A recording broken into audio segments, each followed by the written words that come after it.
Assalamualaikum warahmatullahi wabarakatuh. Perkenalkan, nama saya Aldi Agung Prayoga dengan NIM 2352589. Pada kesempatan kali ini saya akan mempresentasikan tugas yang telah diberikan dengan judul Desain Inovatif Furnitur Hemat Ruang, Meja Rias dengan Penyimpanan Tersembunyi dan Kursi Terintegrasi.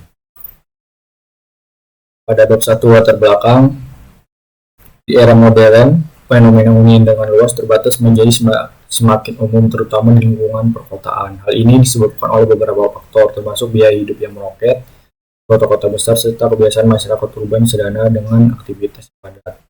Jadi para insinyur desain ini mulai mengembangkan konsep furnitur hemat ruang yang dirancang untuk memaksimalkan pengguna ruang dengan menggunakan beberapa fungsi dalam satu produk. Keuntungannya sendiri yaitu menggunakan furnitur hemat ruang ini signifikan. Yang pertama itu membuat rumah terlihat lebih rapi karena tidak memenuhi ruang dengan banyak perabotan.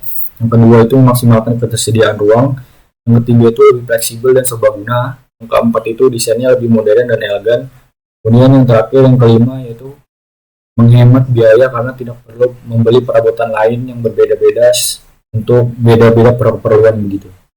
Untuk rumusan masalahnya, yang pertama ini bagaimana merancang meja rias yang memiliki desain inovatif dan fungsional untuk ruang terbatas. Yang kedua, bagaimana cara memastikan bahwa desain ini memenuhi kebutuhan pengguna di ruang yang terbatas. Untuk yang ketiga, apa saja fitur penyimpanan tersembunyi yang dapat diterapkan pada meja rias untuk meningkatkan efisiensi ruang. Untuk batasan masalahnya yaitu yang pertama, ukuran ruang. Jadi untuk ukuran ruangnya sendiri maksimal yaitu 6 hingga 12 meter persegi, tidak lebih, yang sering dihadapkan oleh penghuni kos-kosan, bisa juga apartemen yang berukuran kecil. Untuk penggunaan sasarannya itu ditujukan untuk umur 18 hingga 30 tahun berprofesi sebagai profesional atau mahasiswa perempuan, bisa juga laki-laki. Fungsi dan aktivitas. Jadi meja rias ini dirancang berfungsi untuk kegiatan sehari-hari seperti merias diri, menyimpan kosmetik, serta menyediakan tempat duduk yang nyaman. Aktivitasnya seperti belajar, bekerja, kemudian aktivitas-aktivitas lainnya. Untuk material dan konstruksinya, itu bahannya yang ringan namun kuat, serta konstruksi sederhana untuk memudahkan proses pembuatan perakitan. Jadi untuk materialnya sendiri ini tidak boleh material yang berat, harus kuat. Untuk materialnya sendiri nanti akan dipilih material particle board. Untuk perakitannya sendiri itu perakitan ketika sampai kepada customer. Jadi merakitnya itu pada saat barang datang dan merakit sendiri, tidak barang jadi kemudian dikirim. Itu juga untuk memudahkan ketika customer sendiri berada di lantai 2 kos-kosan atau apartemen, mudahkan mengangkat barang tersebut. Untuk tujuan penelitian perancangan yaitu mengembangkan desain multifungsi, itu merancang meja rias yang tidak hanya berfungsi sebagai tempat merias tetapi juga dilengkapi dengan penyimpanan tersembunyi dan kursi terintegrasi. Yang kedua, meningkatkan efisiensi ruang, menciptakan furnitur yang hemat ruang dan mengoptimalkan setiap elemen desain, dapat menyimpan barang-barang tapi tidak mengorbankan kenyamanan dan estetika ruangan.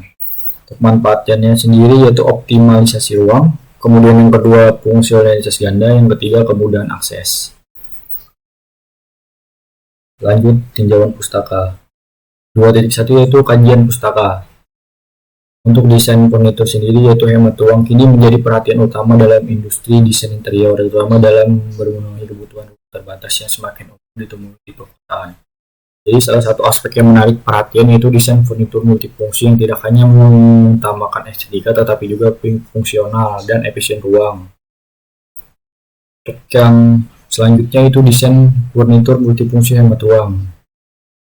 Menurut studi oleh Kroll dan Coulter, desain furnitur multifungsi tidak hanya mengoptimalkan penggunaan ruang tetapi juga memberikan fleksibilitas dalam penataan interior. Mereka menekankan pentingnya desain furnitur yang dapat diubah fungsinya, seperti meja yang dapat berfungsi sebagai meja kerja, meja makan, meja rias, dan sebagainya. Kemudian yang kedua itu konsep penyimpanan tersembunyi dalam desain interior. Menurut Sanida Rahman, penggunaan ruang vertikal dan penyimpanan tersembunyi dapat mengoptimalkan pemanfaatan ruang kecil sehingga ruangan tetap terlihat rapi dan terorganisir. Penempatan penyimpanan yang tersembunyi juga dapat meningkatkan kenyamanan pengguna karena tidak terlihat berantakan meskipun banyak barang yang disimpan. Untuk yang ketiga, inovasi dalam desain kursi terintegrasi. Menurut Blazerowski menunjukkan bahwa desain kursi terintegrasi dapat menghemat ruang tanpa mengurangi kenyamanan. Dengan desain kursi yang dapat disembunyikan di bawah meja atau bahkan dilipat dan disembunyikan dalam meja rias, penggunaan dalam memanfaatkan ruang tersebut untuk fungsi lain ketika kursi tidak digunakan. Dan yang keempat yaitu estetika dan fungsi dalam desain furnitur. Menurut Koop 2015, desain furnitur harus mempertimbangkan bentuk, material, dan warna yang tidak hanya menarik secara visual tetapi juga dapat berintegrasi dengan elemen-elemen interior lainnya. Istilahnya biar tidak nabrak antara warna meja rias dengan furnitur yang ada di ruangan tersebut. Untuk dasar teori desain multifungsi, menurut Schneider 2019, konsep desain multifungsi dalam furnitur modern tidak hanya mengutamakan efisien ruang tetapi juga menciptakan kenyamanan bagi pengguna dengan mengintegrasikan beberapa kegunaan dalam satu produk. Kemudian penyimpanan tersembunyi, menurut Sanida Rahman mengungkapkan bahwa penyimpanan tersembunyi merupakan solusi praktis dalam desain ruang kecil, dapat mengoptimalkan penggunaan ruang tanpa menambah elemen furnitur yang memakan tempat. Kemudian untuk desain thinking sendiri yaitu ada 5 step, yaitu empathize, define, idea, prototype, dan test. Untuk selanjutnya bakal dibahas di bawah. Kemudian bab 3, metode penelitian. Yang pertama itu dimulai, kemudian empathize, kemudian pengembangan kuesioner, kemudian dilanjut define,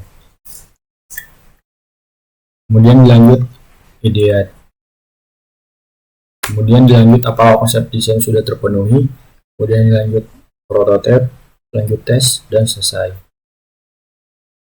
Untuk empathize atau empati, jadi penelitian penggunaan, mengidentifikasi siapa target pengguna produk ini. Untuk targetnya sendiri itu dijelaskan di atas tadi, yaitu sekitar umur 18 sampai 30 tahun, mahasiswa atau profesional muda, perempuan lebih diutamakan, pria juga bisa. Kemudian mempelajari bagaimana mereka menggunakan meja rias dan kursi, apakah mereka menginginkan fitur penyimpanan tambahan dan kemudahan akses. Kemudian untuk selanjutnya itu identifikasi masalah utama, yaitu penggunaan membutuhkan furnitur yang menghemat ruang namun tetap fungsional dan elastis. Mereka mungkin merasa kesulitan menyimpan barang-barang seperti kosmetik, perhiasan, atau alat kecantikan lainnya tanpa mengorbankan ruang yang ada. Lanjut kepada definisi masalah atau define. Untuk masalahnya itu yaitu bagaimana merancang meja rias yang tidak hanya berfungsi dengan baik untuk kebutuhan rias tetapi juga dapat menyimpan barang dengan rapi, tersembunyi, dan efisien tanpa mengambil banyak ruang. Selain itu, kursi yang terintegrasi dengan meja rias harus nyaman digunakan, praktis, dan tidak mengganggu desain keseluruhan. Lanjut kepada ide atau menghasilkan ide. Dari tahap ini yaitu yang pertama itu desain modular, meja rias yang bisa dilipat dan dirakit kembali untuk menghemat ruang ketika tidak digunakan.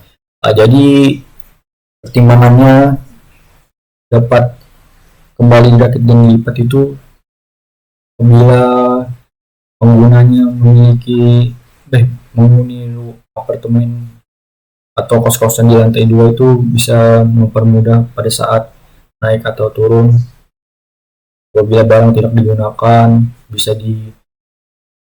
dilepas semuanya, kemudian pada saat perakitan bisa mempermudah. Kemudian lanjut prototype. Untuk prototype sendiri yaitu membuat sketsa atau model 3D. Untuk Untuk untuk sketsa 3D-nya sendiri yaitu bisa dilihat meja rias.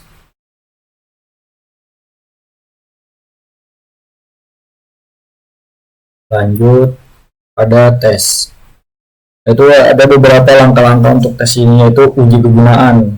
Jadi menguji produk di lingkungan nyata, mengamati bagaimana pengguna berinteraksi dengan meja rias dan kursi, menilai kenyamanan kursi, fungsional penyimpanan, dan apakah desain menghemat ruang seperti yang diinginkan.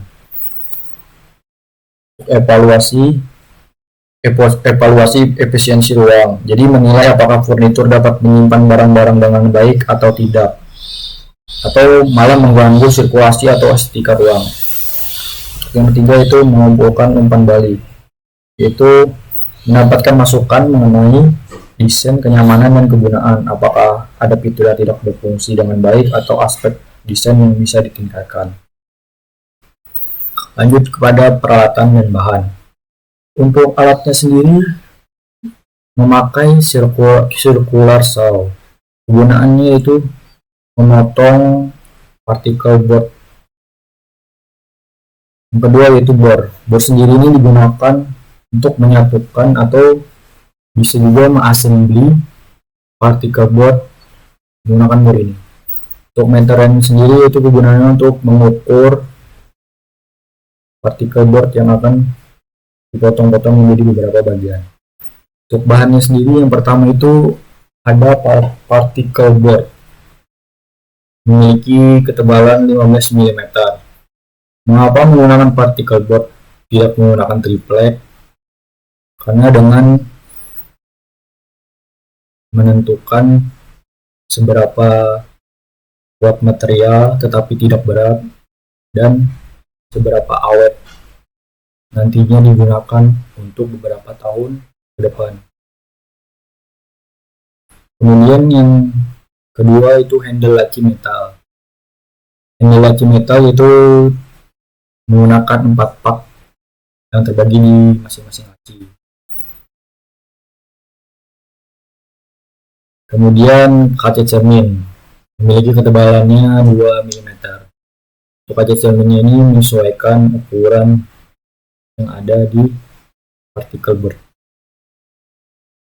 Untuk yang keempat yaitu ada gas spring atau hidrolik.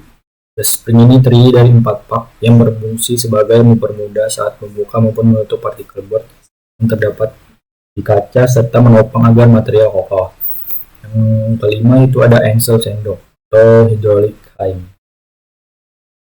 Engsel sendok ini juga terdiri 4, yaitu berfungsi sebagai meringankan kinerja dari gas spring dan juga memiliki sistem hidrolik yang dapat membuka pintu pada saat dibuka dan ditutup dengan perlahan, lembut, dan tanpa suara. Yang keenam, tidak kalah penting, itu ada skrup. Skrup ini digunakan untuk menggabungkan semua partikel board, handle laci, engsel sendok, semuanya itu pakai skrup.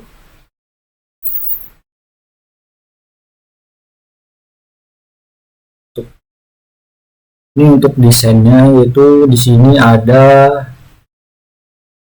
gas spring atau hidrolik berisi 4 buah, 1, 2, 3, 4. Kemudian ada engsel sendok sini 1, 2, 3, 4. Kemudian ada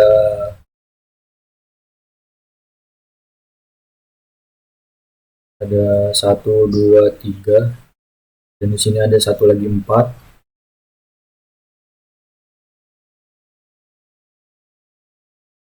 Cukup sekian presentasi dari saya. Apabila ada salah kata, mohon maaf. Wabillahi taufiq wal hidayah. Wassalamualaikum warahmatullahi wabarakatuh.